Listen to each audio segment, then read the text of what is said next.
नमस्कार दोस्तों, मैं राहुल मिश्रा और मैं आप सभी का एक बार फिर से स्वागत करता हूं आपके अपने चैनल ऑली बोर्ड एसएससी एग्जाम।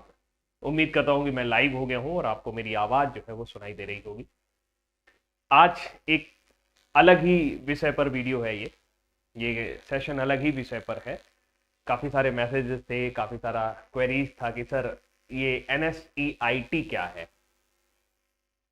आपको याद होगा कि ग्रुप डी का फॉर्म कब आया था, मुझे भी अब तो मतलब डेट भी नहीं याद रही, लेकिन हाँ कुछ कुछ चीज़ें पता है मुझे।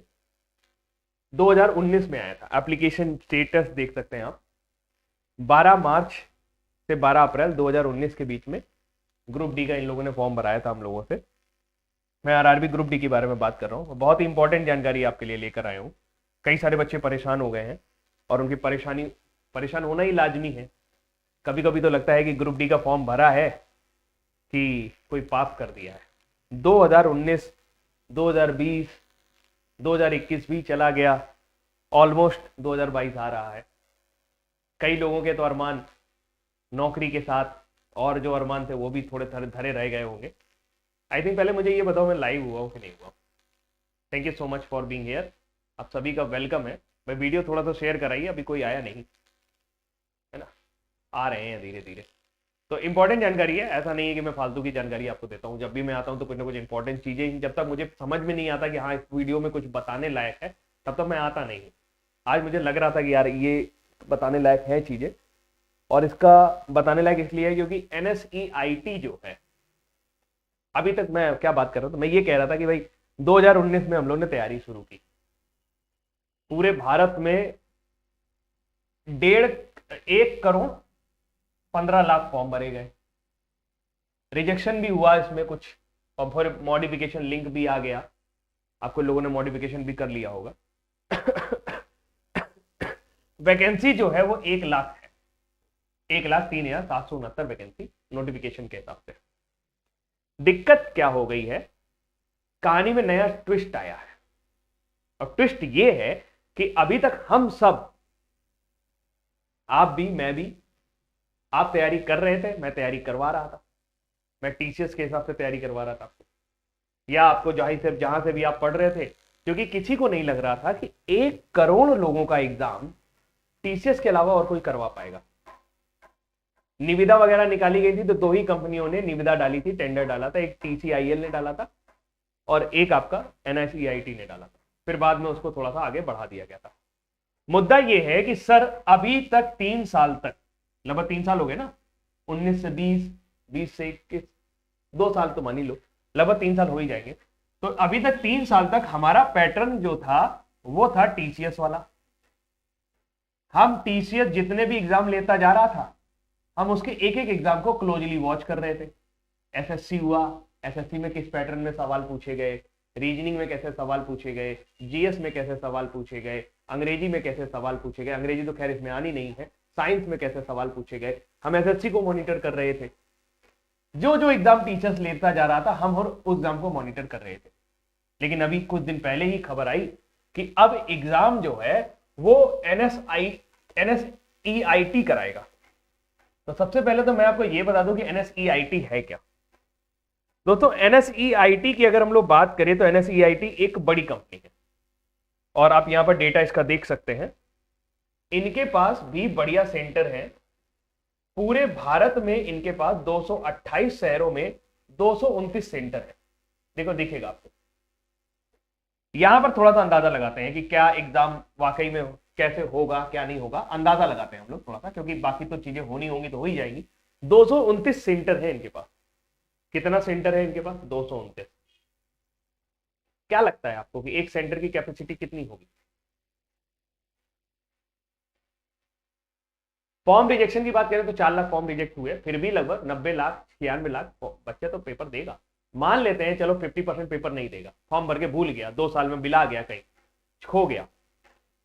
229 सेंटर इनके ओन है। ठीक, तो सबसे पहला कंफ्यूजन ये कि क्या NSIET एग्जाम करा पाएगी। तो आप पहले तो ये समझो NSEIT बहुत बड़ी कंपनी है, बिल्कुल डेफिनेटली ये एग्जाम कराने काबिल है। क्योंकि इससे पहले इन्होंने RPF का एग्जाम कराया है, इंडियन नेवी का कराया है, HPCL, BSNL, इन सबके बड़े बड़े एग्जाम इन्होंने कराए हैं। और सबसे बड़ी बात यह है कि जो कंपनी हिंदुस्तान के आधार का डेटा संभाल सकती है, जो भी कंपनी हिंदुस्तान का आधार संभाल सकती है, वो 1 करोड़ लोगों का एग्जाम करा ले जाएगी।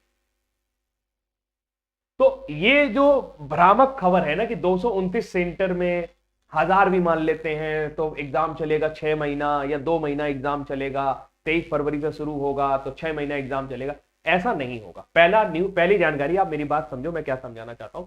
पहला भ्रम लोगों को यह है कि NSEIT एग्जाम नहीं करा पाएगी। तो मैं आपको यह बता दूं, NSEIT ही वो कंपनी है जो आधार का डेटा संभाल रही थी। भारत सरकार ने इसको टेंडर दिया था, जाइए आप आधार बनवाइए, तो इन्होंने ही आधार बनाए हैं। तो जो कंपनी आधार का डेटा संभाल सकती है, आधार बना सकती है और अच्छे तरीके से संभाला भी है, थोड़ा बहुत अगर ऊपर नीचे देखा जाए तो संभाला भी है, तो मतलब ये एग्जाम करा सकते हैं। और ये 229 सेंटर इनके ओन है। जैसे जब TCS एग्जाम कराती है तो TCS भी अपने सेंटर के अलावा बाकी के सेंटर को भी कॉन्ट्रैक्ट पर लेती है, वहां पर एग्जाम कराती है। अब मुद्दा तो ये हो गया, ये बात तो क्लियर है कि NSEIT एग्जाम करा ले जाएगी, दम है, कंपनी में दम है, कंपनी एग्जाम करा ले जाएगी। सर अब पेपर का पैटर्न बताइए कि पेपर का पैटर्न में क्या चेंजेस होंगे।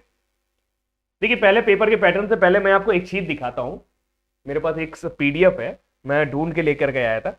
एक्चुअल में क्या हुआ कि 2017 में जब UPSI की वैकेंसी आई थी, UPSI की 2017 में, 2016 में आई थी, 2017 में एग्जाम हुआ था उसका, तो हम लोग इतना अवेयर नहीं रहते थे कि कौन सी एजेंसी एग्जाम लेगी, कि क्या होगा। ऑनलाइन एग्जाम हुआ था पहली बार, तो इतना ज्यादा हम लोग अवेयर नहीं रहते थे कि कौन सी एजेंसी एग्जाम कराएगी, कौन सी एजेंसी एग्जाम नहीं कराएगी। पता चला कि UPSI के पेपर जब आया, तो जब पहली शिफ्ट में लोग पेपर देकर के बाहर आए तो कांड हो गया। कांड ये हो गया कि पेपर का पैटर्न एकदम ही अलग आ गया। और पहली बार एग्जाम कराया था UPSI का NSEIT। इससे पहले UPPRB कराता था, जैसे PRB कराता रहा है। वो पेपर आप देख लो, थोड़ा सा आपको अंदाजा हो जाएगा। वो पेपर है मेरे पास, वो पेपर आप देखो, ये वो पेपर है जो इन्होंने कराया था। और इसके आधार पर मैं आपको क्या निष्कर्ष निकाल के बता पाऊंगा, वो मैं आपको समझाने की कोशिश यहां पर करने वाला हूं। और एग्जैक्टली यही इस वीडियो का मूल भी है कि मैं आपको क्या समझाने वाला हूं। ये पेपर जो था, ये UPSI वाला, इसमें तो हिंदी भी आई थी, आपके पेपर में हिंदी नहीं आएगी। तो ये हिंदी वाला पेपर तो बहुत सही था, चौंका दिया इसने आगे जाकर। मूल विधि वाला भी मतलब नॉर्मल ही था, जैसा पूछा जाता है, थोड़ा बहुत कठिन बनाया, हल्का सा कठिन बनाया, उसे आप कठिन ही कहेंगे। लेकिन दिक्कत करी है मैथ और रीजनिंग में। दिक्कत कहां पे करी है? मैथ और रीजनिंग में। मैं आपको दिखा दूं, सीधे सीधे उसी जगह पहुंचा ले जाता हूं, उसी जगह सीधे पहुंचा ले जाता हूं। आ जाओ भाई, कहां गए? हाँ, ये देखो, यहां पर आपको एक क्वेश्चन नजर आ रहा होगा, आप उधर देखो, उधर नजर आएगा। ये क्वेश्चन इससे पहले UPSI के बच्चों ने कभी नहीं देखा था, और ना ही UPSI के सिलेबस में था। इनपुट आउटपुट दे दिया, इनपुट आउटपुट दिया, और अच्छा खासा लॉजिकल रीजनिंग भी दिया। देखो, इनपुट आउटपुट का बढ़िया क्वेश्चन दिया, मतलब ऐसा नहीं कि हल्का क्वेश्चन दिया, ठीक ठाक क्वेश्चन इन्होंने इनपुट आउटपुट का दे दिया था।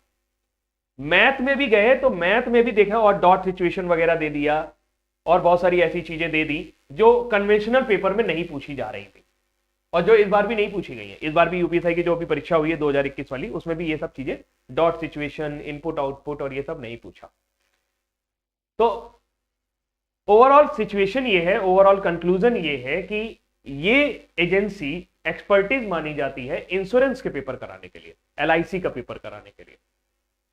जैसे TCS एक्सपर्ट मानी जाती थी बैंक का पेपर कराने के लिए, उसी प्रकार PSUs के जो एग्जाम होते हैं, बढ़िया बढ़िया पेपर होते हैं, अच्छे पेपर होते हैं, उसका एक्सपर्टीज माना जाता है इस एजेंसी को। आप समझ रहे मैं किधर ले जा रहा हूं आपको? तो अगर आप देखें, इससे पहले, इसके बाद इन्होंने राजस्थान PSCI का और राजस्थान पुलिस सब इंस्पेक्टर का और राजस्थान कांस्टेबल का भी एग्जाम कराया। तो कांस्टेबल वाला एग्जाम 10वें लेवल का था, तो उसी हिसाब से प्रश्न पूछे। हाँ, पिछले बार से पेपर टफ था, इसमें कोई दो राय नहीं थी कि दोनों ही पेपर, SI वाले और राजस्थान वाले और आपका कांस्टेबल वाले, दोनों ही पेपर पिछली बार की तुलना में थोड़े से टफ थे। टफ क्या था? GS टफ नहीं थी, राजस्थान का जो लोकल करंट अफेयर्स होता है वो टफ नहीं था। टफ क्या कर देते हैं, ये रीजनिंग और मैथ को हल्का सा टफ बना देते हैं। जैसे देखिए, आप देखिए ये डॉट सिचुएशन में 3-3 डॉट का क्वेश्चन पूछना, ये इंश्योरेंस का पैटर्न है। ये इंश्योरेंस के एग्जाम में आता है, कभी कभी कैट के एग्जाम में आपको मिल जाएगा। हमारे पेपर में हमने कभी डॉट सिचुएशन देखा ही नहीं होता है यार, ग्रुप डी और इस तरह के लेवल पे। ये तो चलो मैं यूपीएसआई का पेपर दिखा रहा हूं। तो मैं आपको समझाना ये चाहता हूं कि अभी अगर आपने किसी भी तरीके से तैयारी की है, जैसे हम अभी तक कैसे भी तैयारी आप कर रहे थे, अब थोड़ा सा आप कैलकुलेटिव चीजों के ऊपर काम करिएगा। क्योंकि अगर ये एग्जाम लेंगे, वैसे अब पूरा संभव है कि यही एग्जाम लेंगे, तो आपको ये समझना है कि रीजनिंग और मैथ जो है वो अब कैलकुलेटिव हो जाएगी। कैलकुलेटिव होने का मतलब यह है, और अब देखना मैं जो कह रहा हूं वही होगा। जाने कितने सालों से मैं पढ़ा रहा हूं, मुझे पता है कि किस एजेंसी ने किस तरीके से पूछा है। खासकर मैं रीजनिंग का टीचर हूं तो मुझे पता है कि भाई ये रीजनिंग को क्या कर देंगे, कैलकुलेटिव बना देंगे, और इस वजह से पेपर आपको लेंदी लगेगा और आपको लगेगा पेपर कठिन आ गया। अब मैथ के भी क्वेश्चन देख लेना, इसमें पेपर में आपको उपलब्ध करा दूंगा, या यूपीएसआई 2017 का है तो वो आप कहीं पर भी देख सकते हैं। देखिए ये है ना, पजल भी तो पजल तो आती थी, उसमें कोई दिक्कत वाली बात नहीं थी, लेकिन जो भी पेपर था उसको हल्का सा कैलकुलेटिव किया। लेकिन घबराने की कोई बात नहीं। क्यों घबराने की बात नहीं है? क्योंकि रेस दो तरीके से जीती जा सकती है। एक ये, या तो आप सबसे तेज भाग जाओ, एक दूसरा तरीका या तो सब बाकी धीमे भागे। आप जिस रेस में हैं, आप जिस पोजीशन पे हैं, उसमें सभी की स्थिति वैसी है। सभी लोग टीचर्स के हिसाब से ही तैयारी कर रहे थे, इवन टीचर्स भी टीचर्स के हिसाब से ही तैयारी कर रहे थे, करवा रहे थे, पढ़ा रहे थे, सारी चीजें कर रहे थे। तो अभी परिवर्तन क्या होने वाला है, थोड़ा सा हम लोगों को कैलकुलेटिव पढ़ना पड़ेगा। और अब इंपॉर्टेंट बात यह है कि सबकी तैयारी वैसी ही है, तो घबराने जैसी कोई बात नहीं है। घबराने जैसी कोई बात नहीं का मतलब यह है कि अगर पेपर कठिन आएगा तो सबके लिए आएगा, सब वैसे ही झूलोगे, सब कम अटेम्प्ट होंगे, सबके नंबर कम आएंगे, और सबसे नंबर कम आएंगे तो सबका कम नंबर पे सिलेक्शन होगा। तो घबराने की वाली कोई बात नहीं कि हाय दैया टीसीएस आ गई, हाय दैया एनएसआईटी आ गई। ये सब आपको यूट्यूब पर, मतलब मुझे इस पर वीडियो करना अच्छा नहीं लग रहा था, लेकिन पता नहीं क्यों मैंने किया वीडियो, मतलब मन ही नहीं कर रहा मेरा ये वीडियो करने का, एक तरह से देखा जाए तो। अल्टीमेटली मैं आपको ये समझाना चाहता हूं कि एजेंसी कोई भी हो, एग्जाम एक उस तरह का रण क्षेत्र होगा जहां पर सब इक्वल कैपेबिलिटी वाले आएंगे और उसी हिसाब से आपको लड़ना होगा। एग्जाम आपके लिए भी कठिन होगा तो सबके लिए कठिन होगा, आपके लिए आसान होगा तो सबके लिए आसान होगा। बात समझ में आई? हाँ जी। कोरोना भी, अब कोरोना के बारे में बात करेंगे कि एग्जाम होगा कि नहीं होगा। देखिए ये एग्जाम ऑलरेडी इतना डिले हो चुका है कि अब इसके डिले होने के चांसेस लगभग नहीं है। हाँ, ओमिक्रॉन अगर ज्यादा कहर ना बरसाए, या आपका जो डेल्मिक्रॉन आने वाला है वो ज्यादा कहर ना बरसाए, तो कह नहीं सकते। लेकिन ये मान के चलिए कि अब एजेंसी जो है इसको कराने के लिए तत्पर है। क्यों? आप देखेंगे लगातार यूपी में चुनाव है, सरकार की साख दांव पर है, बेरोजगारी के लिए बहुत बुरी तरह से घिरी हुई है सरकार, और बार बार कई सारे ट्विटर कैंपेन हो चुके हैं। ये तो मॉडिफिकेशन लिंक भी नहीं देने वाले थे। अभी तुम देखो, मैं एक आपको दिखाता हूं कि मैं ऐसा क्यों बोल पा रहा हूं। इनका रिक्रूटमेंट बोर्ड का वेबसाइट देखो, इनका रिक्रूटमेंट बोर्ड का वेबसाइट देखना, देखना ये चीज क्या आपने नोटिस करी है कि नहीं नोटिस करी है।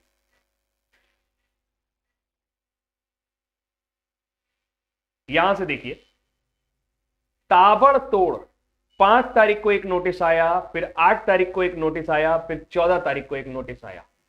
मॉडिफिकेशन लिंक अपलोड करने के लिए भी आपके पास नोटिस आया। ताबड़तोड़ ये चीजें यहां पर शुरू हुई। यानी अगर ओमिक्रॉन का खतरा उतना ज्यादा नहीं मंडराया है तो ये पेपर आपका 23 फरवरी से हो जाएगा, ऐसा इन्होंने नोटिस में दिया है। ये देखिए, ये नोटिस है वो, इसमें साफ साफ इन्होंने लिखा हुआ है कि 23 फरवरी 2022 को ये एग्जाम हो जाएगा मल्टीपल शिफ्ट में। 23 फरवरी 2022 से ये एग्जाम जो है ये मल्टीपल शिफ्ट में होना शुरू हो जाएगा। तो अल्टीमेटली आपको क्या करना है, आपको, अब मैं फिर से एक बार समझा रहा हूं, आपको अपने सिलेबस पे एक बार नजर डाल लेनी है। आपको ध्यान रखना है कि आपके सिलेबस में क्या क्या पूछा जाने वाला है। आपके सिलेबस में मैथमेटिक्स के 25 क्वेश्चन आएंगे 25 मार्क्स के, जनरल साइंस के 25 क्वेश्चन आएंगे 25 मार्क्स के, जनरल इंटेलिजेंस के 30 क्वेश्चन आएंगे 30 मार्क्स के, और जनरल अवेयरनेस और करंट अफेयर 20 क्वेश्चन आएंगे 20 मार्क्स से। ये आपका पैटर्न है, ध्यान से समझ लीजिए। फिर से समझ लीजिए अच्छे से ध्यान से, ये 25 और ये 30 अगर एनएसआईटी कराएगी डिसाइडिंग फैक्टर साबित होने वाले हैं। कई लोग ऐसे होते हैं जिनका कैलकुलेशन बहुत अच्छा होता है, कई लोग ऐसे होते हैं जिनका कंसेप्ट बहुत अच्छा होता है, कई लोग ऐसे होते हैं जो कम समय में प्रश्नों को कर लेते हैं। यहां पर ये 100 क्वेश्चन के लिए मुझे लगता है आपको 90 मिनट देंगे ना ये लोग, 90 मिनट का ही तो होता है ये, कितने मिनट का होता है ये मुझे याद, हाँ 90 मिनट का पेपर होता है ये, 90 मिनट, यानी कि आपको 100 क्वेश्चन करने के लिए 1 मिनट से भी कम का समय मिलेगा एक क्वेश्चन करने के लिए। ये 25 क्वेश्चन जनरल साइंस के जो होंगे, ये 25 क्वेश्चन आप मुश्किल से मुश्किल 6 से 7 8 मिनट में निपटा सकते हो। कितने मिनट में निपटा सकते हो? 6 से 7 8 मिनट में निपटा सकते हो। ठीक है, कितने मिनट में निपटा सकते हो? 6 से 7 8 मिनट में। तो ये स्ट्रेटजी आप दिमाग में रखो और मॉक टेस्ट अटेम्प्ट करना शुरू करो। ये आप ज्यादा से ज्यादा 8 मिनट के अंदर इसको निपटाने की कोशिश करो। करंट अफेयर्स और जनरल अवेयरनेस आता है तो कर लोगे, नहीं आता है तो 20 क्वेश्चन भी 8 मिनट में निपटा दो। 8 वाट कितना हो गया? 16। इससे ज्यादा टाइम मत दो, इसी के अंदर अपने आप को बाउंड करो। क्यों? अब स्ट्रेटजी बदलनी पड़ेगी, यहां टाइम लगने वाला है, यहां टाइम लगने वाला है, यहां टाइम लगने वाला है। 30 मिनट यहां लगा दो, 25 मिनट वहां लगा। 30 और 25 कितना हो गया? 55 मिनट हो गया। 16 मिनट ये हो गया, तो 6 और 5 11, 5 और 1 6 1 7, 71 मिनट हो गया। फिर भी तुम्हारे पास टाइम बच रहा है, फिर भी तुम्हारे पास टाइम बच रहा है। तो यानी यहां पर आपको जो कैलकुलेशन वाले सवाल आएंगे वो आपको करने पड़ेंगे। मैं ये नहीं कह रहा हूं कि ग्रुप डी में इनपुट आउटपुट पूछ लेगा, क्योंकि ग्रुप डी 10th लेवल का एग्जाम होता है, इसमें इनपुट आउटपुट पूछने का कोई वो नहीं है, मतलब नहीं है। लेकिन फिर भी वो रीजनिंग में कुछ ऐसे क्वेश्चन डालेगा, मैथ में कुछ ऐसे क्वेश्चन डालेंगे जो आपको थोड़ा सा लेंदी लग जाएगी। ठीक है, आ गया समझ में जी। एनटीपीसी सीबीटी 2 के लिए भी कुछ बताइए। एनटीपीसी सीबीटी 2 के लिए आपने सीबीटी 1 की जो तैयारी कर रखी है उसी को आप आगे कंटिन्यू करें, क्योंकि उसका एग्जाम तो वही करा रहे। ठीक है, हाँ जी। तो आई थिंक अब आपको मेरी बात थोड़ी थोड़ी समझ में आ गई होगी कि आपका एग्जाम जो है वो एनएसईआईटी कराने वाली है, तो इसका फर्क सिर्फ इतना पड़ेगा। आपका जीएस में कोई खास फर्क नहीं पड़ेगा, करंट अफेयर्स में कोई खास फर्क नहीं पड़ेगा। हाँ थोड़ा सा, क्योंकि ये इंश्योरेंस वाली कंपनी होती है तो मे बी बैंकिंग वाले करंट अफेयर्स थोड़े से डाल सकते हैं, लेकिन वो सिर्फ और सिर्फ बाद में पता चलेगा।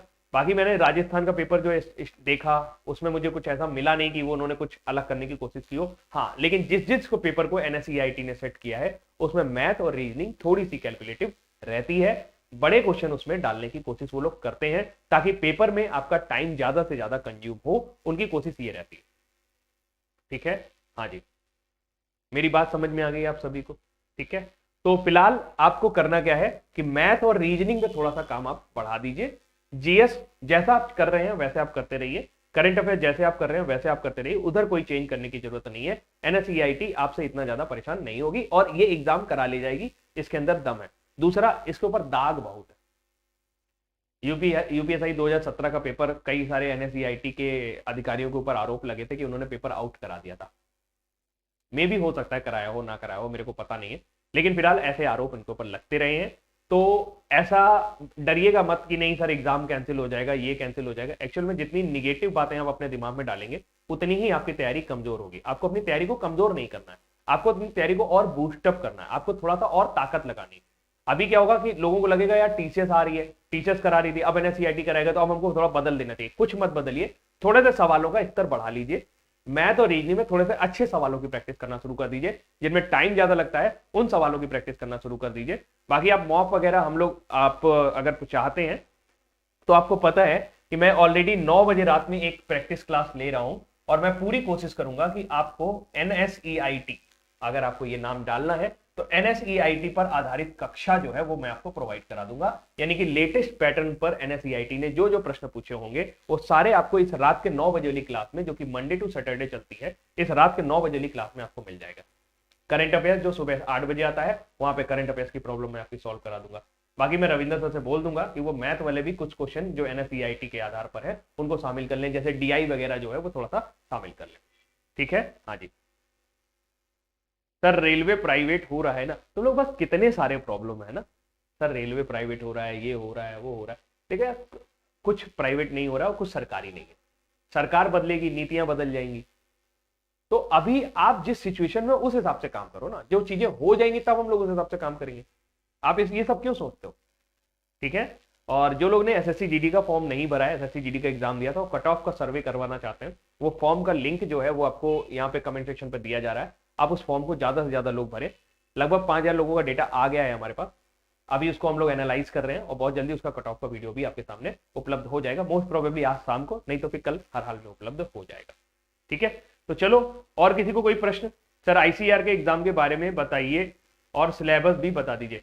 आईसीआर का पुराना पेपर डाउनलोड कर लो और कुछ किताबें वगैरह आती हैं। आईसीआर की क्लासेस जो हैं वो मेनली जीएस पर आधारित होती हैं। शीतल मैम क्लास ले रही हैं, आप शीतल मैम की क्लास को अटेंड कर सकते हो। अभी आप थंबनेल पे देखोगे तो मिल जाएगी शीतल मैम की क्लास। ठीक है सर, आपकी आंख ठीक हो गई? हाँ जी, आंख ठीक हो गई। यूपीएससी सीडीएस के बारे में बताइए। सब अलग अलग एग्जाम के बारे में पूछने आते हो। अभी फिलहाल मैं एनएसईआईटी के बारे में आने आया था। सीडीएस के बारे में भी आपको जल्द बता दूंगा। इसके अलावा एक मैं सीरीज लेकर आने वाला हूँ, नौकरी वाला गुरुवार। नौकरी वाला गुरुवार एक ऐसी वीकली सीरीज होगी जिसमें जिस हफ्ते जो भी नौकरियां आई होंगी उसकी सारी अपडेट मैं आपको हर गुरुवार को दिया करूंगा। हर गुरुवार का मतलब ये होगा कि आप कौन सा फॉर्म भर सकते हो, कौन कौन सी पोस्ट इस हफ्ते आई थी और आप उनको कब कब अप्लाई कर सकते हो, आपकी एलिजिबिलिटी क्राइटेरिया क्या होना चाहिए, इवन आप उसकी तैयारी कहां से कर सकते हो। तो ये सारी जानकारी एक नई सीरीज में लेकर के आ रहा हूँ, नौकरी वाला गुरुवार। तो उधर हम लोग ट्राई करेंगे। हम लोग काफी कुछ प्लान कर रहे हैं ताकि आपको कहीं और ना जाना पड़े, हमारे पास ही आपको सारी चीजें यहाँ पर मिल जाए। ठीक है, कोरोना के कारण एग्जाम आगे नहीं जाएंगे, गवर्नमेंट की ऐसी मंशा तो नहीं लग रही है, क्योंकि ऑलमोस्ट चुनाव की सारी तैयारियां हो रही हैं, ऑलमोस्ट सारी चीजें हो रही। मुझे नहीं लगता कि जाना चाहिए, बट अगर केसेस बहुत तेजी से बढ़े तो पूरे देश को लॉकडाउन, अब सरकार भी समझ गई है कि जितना लॉकडाउन हम करते हैं उतना ही जीडीपी भी पीछे जा रही है, उतना भी परेशानी आती है। तो वो अब लॉकडाउन के साथ स्ट्रिक्ट कंडीशन के साथ कुछ प्लान कर सकते हैं। मुझे नहीं लगता कि कंप्लीट लॉकडाउन अब वो इंप्लीमेंट करने की कोशिश करेंगे।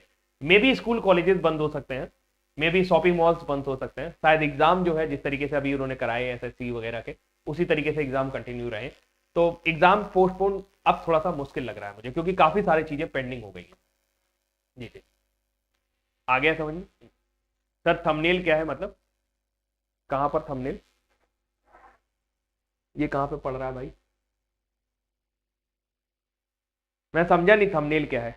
अरे आपको ये बताना था कि ग्रुप डी का एग्जाम होगा कि नहीं होगा। तो ग्रुप डी का एग्जाम होगा, 23 फरवरी से एग्जाम होगा। डेट मैंने आपको दिखाई दी है कि डेट आपकी कब है, 23 फरवरी से आपका एग्जाम शुरू हो जाएगा। तो आपको 23 फरवरी से एग्जाम लेना है। ठीक है, और आपका जो एडमिट कार्ड आएगा वो 4 दिन पहले आपको मिलेगा। इसके अलावा जो भी एग्जाम सिटी और डेट है, आप कहाँ पे एग्जाम पड़ेगा, वो आपको 10 दिन पहले ही पता चल जाएगा। तो ऑलमोस्ट 23 फरवरी तक, क्या 4 दिन पहले हम लोग 19 तारीख का इंतजार कर लेते हैं, फिर देखते हैं क्या होगा। ठीक है सर, आईसीएआर को अच्छे से बताइए। बेटा मैंने आईसीएआर की कभी तैयारी नहीं कराई है, मैंने आईसीएआर का बस फॉर्म का नोटिफिकेशन के बारे में बताया था। बाकी आप शीतल मैम से कंसल्ट कर लो, वो आपको जरूर बता देंगे। ठीक है, करण जी के 2020 की भी पढ़े क्या सर रेलवे के लिए? बिल्कुल पढ़नी पड़ेगी, क्योंकि मुझे बहुत अभी वो एक चीज और, ये तुमने सही पूछा कि अब एग्जाम एनएसईआईटी कराएगी, यानी ये अब डिसाइड कर रहे हैं कि ग्रुप डी का एग्जाम एनएसईआईटी कराएगा। तो मतलब पेपर अभी बना नहीं है, और पेपर अभी बना नहीं है तो इसका मतलब करंट अफेयर 2021 का ही आएगा, क्योंकि अब उनको बोला जाएगा ना भाई पेपर बनाओ, भाई ग्रुप डी का एग्जाम कराओ। तो अब पेपर में क्या होने वाला है, अब पेपर बनेगा, और अब पेपर बनेगा, खासकर करंट का पेपर अब बनेगा। तो मुझे ऐसा लग रहा है कि 2021 का ही करंट अफेयर्स वो पूछेंगे। तो ये हो सकता है 2021 का ही वो लोग जो है वो करंट अफेयर पूछेंगे। ठीक है, आई बात समझ में? और किसी को कोई डाउट है आईसीएआर के लिए? आप जो भी आपको क्वेश्चन है आईसीएआर को लेकर के, प्लीज आप ऐसा करो, वीडियो के कमेंट सेक्शन पे लिख दो। मैं कंसल्ट, बिना जानकारी के आपको कोई जानकारी दूंगा तो वो आपके किसी काम की नहीं है। तो मुझे भी थोड़ी जानकारी करनी पड़ेगी, तो मैं उसके बाद आपको बता पाऊंगा। ठीक है, आप बता दो। तो करंट अफेयर्स का तो मैं ये श्योर हो रहा हूं कि अगर अब पेपर बनेगा तो 2021 का ही करंट कर पाएगा। सर रीजनिंग के लिए स्ट्रेटजी क्या होनी चाहिए? विजय पवार, रीजनिंग के लिए स्ट्रेटजी क्या होनी चाहिए? रीजनिंग के लिए बेसिकली स्ट्रेटजी ये होनी चाहिए कि आप कम से कम डेली 30 क्वेश्चन जरूर लगाएं, क्योंकि 30 क्वेश्चन आने हैं आपके। तो कम से कम डेली 30 क्वेश्चन का एक सेट आप जरूर लगाएं। और अगर आपको कोई टॉपिक परेशान कर रहा है तो सबसे पहले उस टॉपिक को खत्म करें। उस टॉपिक को खत्म आप कैसे कर सकते हैं? मेरे पुराने वीडियोस देख सकते हैं। बाकी मैं शाम को 5:30 बजे एक टॉपिक वाइज क्लास ले रहा हूं, जब तक आपका एग्जाम होगा तो वो टॉपिक भी आपके खत्म हो जाएंगे। शाम को 9 बजे प्रैक्टिस क्लास हो रही है। मैं ये कह सकता हूं कि अगर आप रात के 9 बजे वाली क्लास भी कर रहे हो ना केवल, और केवल उसके क्वेश्चन आपको आ जा रहे हैं, मतलब उसमें जो 30 क्वेश्चन मैं करा रहा हूं वहां पर आप 28, 27 26 तक कर ले रहे हैं तो फिर आपको ज्यादा टेंशन लेने की जरूरत नहीं। ठीक सर, मंथली करंट अफेयर्स की पीडीएफ उसी ड्राइव में पड़ी हुई है, जो करंट अफेयर्स की ड्राइव होती है उसी में पड़ी हुई है, आपको कहीं और जाने की जरूरत नहीं। NSEIT संस्था जो है वो ये है, इसको देखो, ये इसका वेबसाइट मैं यहाँ पे लेके आया हूँ, इसका वेबसाइट देख लो गौर से, ये पूरा का पूरा इसका वेबसाइट है। और इसमें एक खास बात है, ये NSE का है, नेशनल स्टॉक एक्सचेंज। ये देखो, ये नेशनल स्टॉक एक्सचेंज का सब्सिडेरी है NSEIT, और बहुत बड़े बड़े एग्जाम करा चुके हैं यार ये, ऐसा नहीं कि छोटी मोटी कंपनी है, टीसीएस जितनी बड़ी नहीं है, लेकिन हाँ बहुत बड़े बड़े एग्जाम ये करा चुके हैं, कई जगह इनके ऑफिस वगैरह हैं, कई जगह कई इनके बड़े बड़े मेंबर हैं। और ये आप देख लो कि इन्होंने इनका कार्ड काम किया है, आधार कार्ड इन्होंने बनाए हैं, एडा करते हैं ये, आरपीएफ राजस्थान पुलिस फोर्स है, भारतीय बीमा, LIC का एग्जाम ये कराती रही है, LIC के लिए ये फेमस रही है, ये संस्था LIC का एग्जाम कराती रही है। IBPS के भी एग्जाम जो है, IIBF के एग्जाम, आधार, एडा, रिलायंस वगैरह, ये सब इनके कस्टमर है ना, तो ये एग्जाम इन्होंने कराया। ठीक, बढ़िया। एडवांस मैथ आएगा कि नहीं आएगा? एडवांस मैथ ग्रुप डी में कहाँ आता है? पेपर देख लेना, मेरे को नहीं लगता ग्रुप डी में आता है, ग्रुप डी तो 10th लेवल का एग्जाम है ना, उसमें क्यों आएगा एडवांस मैथ? थोड़ा बहुत आ सकता है, उतना नहीं आएगा जो SSC में आता है, उस तरह का नहीं आएगा, थोड़ा बहुत आ सकता है। मैथ वाले टीचर से पूछना, वो आपको बता देंगे, है ना रजनी?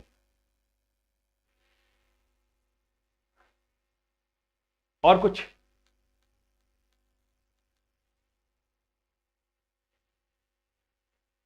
और कोई डाउट है किसी को? देखो, जो कंपनी आधार संभाल सकती है वो तुम्हारा एग्जाम करा देगी। हाँ, मेंसुरेशन एडवांस मैथ में थोड़ा ना आता है, एडवांस मैथ का मतलब ज्योमेट्री। NTPC का रिजल्ट क्यों नहीं आएगा भाई? वो तो बोल चुके ना NTPC के रिजल्ट के बारे में, यहीं पे देखो। अच्छा, इसमें नहीं होगा NTPC का रिजल्ट, हाँ ये है, तो देखो ये नोटिस था, CBT 1 का रिजल्ट के लिए नोटिस था ये, 28 दिसंबर से 31 जुलाई 2021 के बीच में जो एग्जाम हुआ है, और बोले हैं कि जो रिजल्ट है टेंटेटिवली CBT 1 का रिजल्ट 15 जनवरी को आ रहा है 2022 को, लिखा तो है। और CBT 2 का जो एग्जाम है वो आपका 14 से लेके 18 फरवरी में शुरू करा देंगे, वो ऐसा कह रहे हैं। सेकेंड स्टेज कंप्यूटर CBT 2 जो है वो 14 से 18 फरवरी के बीच में वो शुरू करा देंगे, ऐसा इन्होंने नोटिस में बोला है, और मुझे ऐसा लगता है करा ही देंगे ये। ठीक है,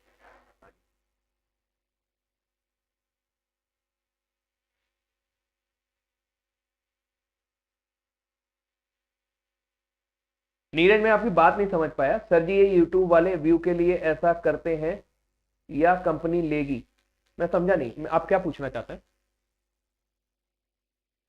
सर GD का रिजल्ट, यार GD का रिजल्ट तो यार मुझे ऐसा लगता है कि अभी उसकी रिवाइज आंसर की आप लोग वो क्लेम वगैरह वो करोगे, जब उसकी रिवाइज आंसर किया कि उसके बाद आएगा। अभी जो रिजल्ट अवेटेड है वो UPSI का रिजल्ट अवेटेड है, सबसे जल्दी UPSI का रिजल्ट आने वाला है। ठीक है, कट ऑफ का कोई आइडिया किसके लिए? फिर दोनों एग्जाम पैरेलल होंगे आई थिंक, इसीलिए NSEIT को बुलाया इन्होंने, इसीलिए NSEIT को बुलाया। आई थिंक दोनों एग्जाम पैरेलल हो, आई थिंक, मुझे ऐसा लग रहा है, क्योंकि ये 14 से खत्म नहीं हो पाएगा, 1 महीना तो चलना चाहिए लगभग, कम से कम 10 से 15 दिन तो मिनिमम चलना ही चाहिए, अगर तीनों शिफ्ट में करना है तो 45। अभी देखना पड़ेगा CBT 1 में कितने निकालते हैं। ग्रुप डी आपका 23 फरवरी से, अभी मान के चलिए आप 23 फरवरी के हिसाब से ही तैयारी करिए, ग्रुप डी के एग्जाम के लिए आप 23 करिए। करुणेश मिश्रा, अरे यार भाई मैं चश्मा स्टाइल के लिए नहीं लगाता हूँ, मेरी आंखों में प्रॉब्लम है यार, तुम लोग क्यों मेरा मजाक उड़ाते हो मुन्ना भैया बोल के? बताइए, कहीं ऐसा ना हो जाए कि अरे यार देखो पॉजिटिव रहो, बी पॉजिटिव, एग्जाम पोस्टपोन होगा तो सबका पोस्टपोन होगा। अब कितना पोस्टपोन करेंगे? 3 साल से तो वैसे ही बैठे हुए हो, कितना पोस्टपोन करेंगे? अब नहीं होना चाहिए पोस्टपोन, परेशान ना हो, अभी पॉजिटिव सोचो, पोस्टपोन नहीं होगा, तैयारी जमकर करो। पता ये ना हो, ऐसा ना हो कि पता लगा एग्जाम हो जाए और तुम्हारी तैयारी पूरी ना हो पाए, तो पहले तैयारी पूरी करो, फिर उसके बाद देखेंगे। सर GD का रिजल्ट अभी नहीं आएगा, क्यों नहीं आएगा भाई? आ सकता है, वो तो उसका उन्होंने कैलेंडर वगैरह दिया ना कि कब को देंगे। SSC GD को कट ऑफ बताएं आज शाम को, अभी काम चल रहा है उस पर, अभी बहुत काम पड़ा हुआ है, ये पूरा फैला हुआ है, एसएससी जीडी का ही तो फैला हुआ है ये सब रायता, अभी समेटना है इसको। तो एसएससी जीडी के ऊपर काम चल रहा है, अभी फॉर्म भर दो, जितने ज्यादा लोग भर सकते हो। जब तक फॉर्म पे रिस्पॉन्स आ रहा है मैं रुका हुआ हूँ, तब तक मैं स्टेट वाइज और वो सब कट ऑफ निकाल रहा हूँ। जीडी का कट ऑफ अजीब तरीके से निकालना पड़ रहा है, उसमें स्टेट वाइज कट ऑफ निकलेगा, फिर उसका वो निकलेगा, फिर उसका वो निकलेगा, फिर बहुत झाम है उसमें, निकालूंगा धीरे धीरे। सर आप 9 mm पोस्टल बैग पागल। एनटीपीसी का कट ऑफ कितना जाएगा? एनटीपीसी का कट ऑफ बताया नहीं था, बताया तो था एनटीपीसी का कट ऑफ। अब यार ये याद नहीं आ रहा कि एनटीपीसी का कट ऑफ बताया कितना था, मुझे इतना याद नहीं आ रहा, मैंने वीडियो बनाया उसके ऊपर भी, वो देख लो, वो वाला देख लो जाके, ठीक है। सर ग्रुप डी का प्रीवियस ईयर करवा दो, हो रहा है। आप डेली रात में 9 बजे वाली क्लास कर रहे हो, और उसमें कम से कम 10 क्वेश्चन प्रीवियस ईयर ही डाल रहे हैं। 30 में से 10 क्वेश्चन प्रीवियस ईयर डाल रहे हैं, 10 नए डाल रहे हैं, और 10 इधर उधर से मिला के एसएससी एमटीएस टीसीएस के हिसाब से मिला करके डाल रहे हैं। तो 30 क्वेश्चन वो बना रहे हैं वहां पर डेली। और बताइए, और आदेश करें प्रभु, क्या पूछना चाहते हैं? आज बातें ही कर लेते हैं। ग्रुप डी का कट ऑफ कितना जाएगा? पेपर तो होने दे भाई मेरे पेपर तो देख लो तो ग्रुप डी का कट ऑफ कैसे बता देंगे? कुछ भी पूछ ले तो ब्रह्मा अम्मा तोड़ू ना है कि भाई ग्रुप डी का कट ऑफ बताओ भगवान, हेलो ग्रुप डी का कट ऑफ, ऐसा नहीं हो सकता भाई। फिर बताइए एनटीपीसी की cut off. Okay thank you Deepak, देखा मैंने भी। सर सीजीएल का बता दीजिए, सीजीएल का क्या बता दीजिए? तुम लोग ऐसे पूछते सर सीजीएल का भी बता दीजिए, सीजीएल का क्या क्या बता दू? सीजीएल का मतलब ग्रुप डी का पेपर हुआ नहीं, ग्रुप डी का कट ऑफ बता दो। एक बात याद रखना, जो लोग कट ऑफ को लेकर के पढ़ते हैं उनका सिलेक्शन कभी नहीं होता। अब अनुभव से कह रहा हूं, कट ऑफ पता है क्या होता है? कट ऑफ उस लड़के का होता है या उस व्यक्ति का होता है जो बस पास हो गया। अगर इधर होता ना तो लुढ़क गया होता बेचारा। तो कभी भी कट ऑफ देखकर मत पढ़ा करो, कभी भी नहीं। हाँ कट ऑफ से तसल्ली जरूर मिल जाती है कि चलो कम से कम इतने नंबर आएंगे तो मेरा सिलेक्शन हो जाएगा, लेकिन अगर आप कट ऑफ को लेकर के पढ़ेंगे, उसको टारगेट करेंगे, तो कट ऑफ से कम ही नंबर आएंगे। टारगेट हमेशा करिए 80 to 90% कि हाँ मुझे रीजनिंग में 30 में 30 करने हैं, मैथ में 25 में 22 करने, जीएस में 20 में 12-13 करने, ऐसे अच्छे अटेम्प्ट की कल्पना किया करिए। ये मत सोचा करें कि कट ऑफ कितना जाएगा। शीतल मैम का क्लास जो है अभी आप वीडियोस में लिस्ट में जाएंगे, वहीं पर मिल जाएगा।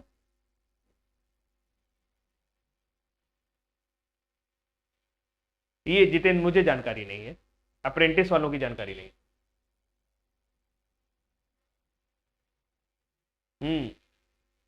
ये भी बात सही कह रहे हैं दीपक की भाई, कट ऑफ आपका कुछ भी आए लेकिन सिलेक्शन अल्टीमेटली तो जो टॉपर्स होते हैं उन्हीं का होता है।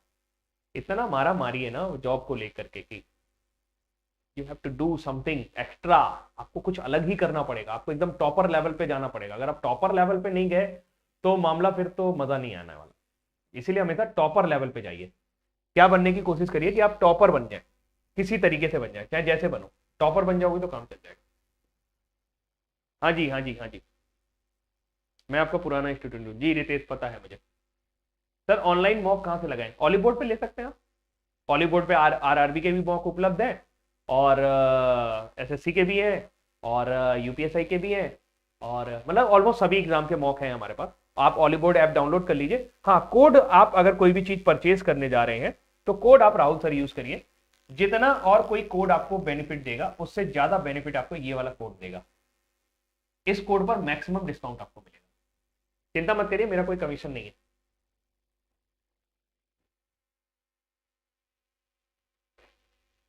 ठीक है, एनटीपीसी की कट ऑफ यार वीडियो मैंने बनाया था, अभी आप कहोगे तो मैं रिवाइज वीडियो बना दूंगा, वो वीडियो देख लेना प्लीज यार, मुझे याद नहीं है। एक तो इतने सारे वीडियोस बनाए मैंने, यूपीएसआई का बनाया, फिर एसएससी जीडी पे अभी काम चल रहा है, सीजीएल का काम चल रहा है, तो वो दिमाग से उतर गया मेरे कि एनटीपीसी में कितना था, मुझे तो यही नहीं याद आ रहा है कि कितना था, तो अभी बताने का कोई मतलब नहीं है।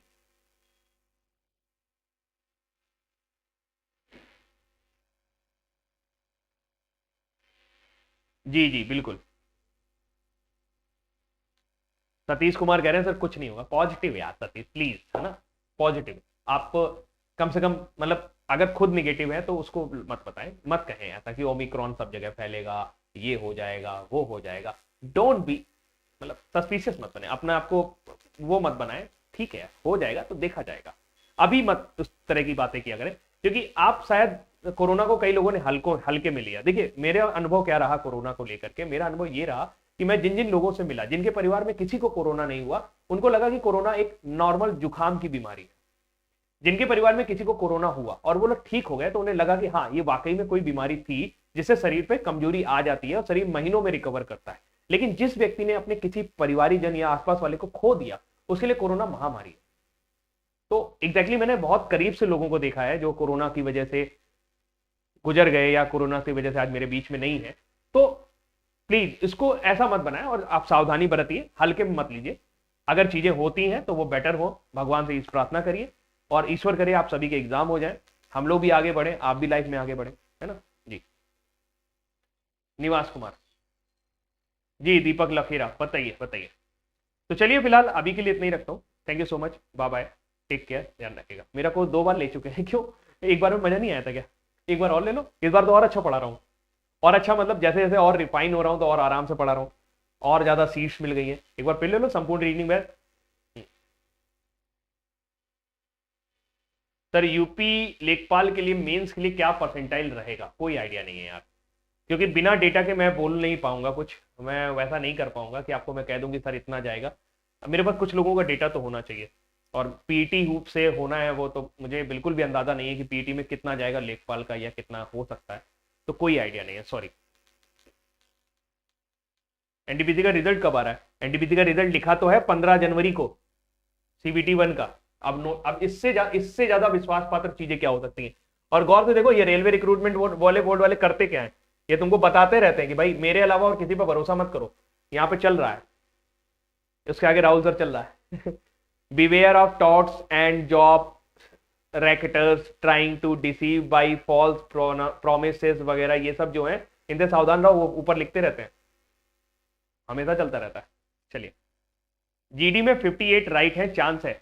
स्टेट बताओ, स्टेट बताओ, कैटेगरी बताओ, स्टेट बताओ, कैटेगरी बताओ, तो बता पाऊंगा कि होता है कि नहीं। स्टेट बताओ, कैटेगरी बताओ। सर मैं कानपुर में हूं। ठीक है, तो अभी चलने दीजिए, एनएससीआईटी आप करिए, और अभी 5:30 बजे क्लास आ रही है। आज सिलॉग पढ़ाऊंगा, जो लोग सिलॉग पढ़ना चाहते हैं वो सिलॉग पढ़े आके शाम को 5:30 बजे। फिर उसके बाद 7 बजे एक वीडियो आएगा जो एसएससी जीडी का कट ऑफ बताएगा। फिर रात के 9 बजे एक और क्लास आएगी। और दैट्स ऑल, आज मेरा बर्थडे है, मुझे जाना होगा। Thank you so much, bye bye, take care, ध्यान रखिएगा अपना।